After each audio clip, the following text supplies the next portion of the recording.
Serial सुमन इंदौरी की बात करें तो दोस्तों यहाँ पर तो तीर्थ मीडिया वाले के सामने सुमन की मांग भरने वाला है। जी हाँ दोस्तों, यहाँ पर धमाकेदार ट्विस्ट आने वाला है कि सुमन और तीर्थ दोनों बहुत प्यार करते हैं, लेकिन दोस्तों यहाँ पर तो सुमन को पता नहीं कि बेगुनाह साबित है तीर्थ। जी हाँ दोस्तों, लेकिन यहाँ पर विक्रम तीर्थ को बेगुनाह साबित करने वाला है सबके सामने, और फिर ऐसा होने वाला है कि तीर्थ सुमन की मांग भरने वाला है। जी हाँ दोस्तों, सबके सामने, क्योंकि यहाँ पर तीर्थ की सारी सच्चाई सामने आ जाती है इसलिए। जी हाँ दोस्तों, मैंने यहाँ पर फोटो भी लगाया है कि तीर्थ मीडिया वाले के सामने मांग भरता है। जी हाँ दोस्तों, और सुमन बहुत खुश नजर आने वाली, क्योंकि यहाँ पर सुमन को सबूत मिल जाता है कि तीर्थ बेगुनाह साबित है इसलिए। जी हाँ दोस्तों, लेकिन यहाँ पर तो कृतिका और तीर्थ की शादी की तैयारी हो रही है, लेकिन दोस्तों यहाँ पर जल्दी ही सामने आने वाला है सच के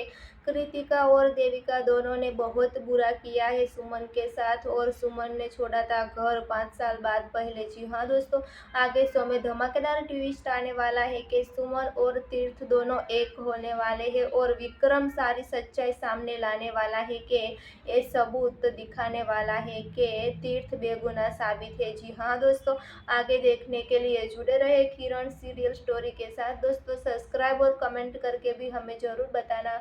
फिलहाल लिए बस इतना।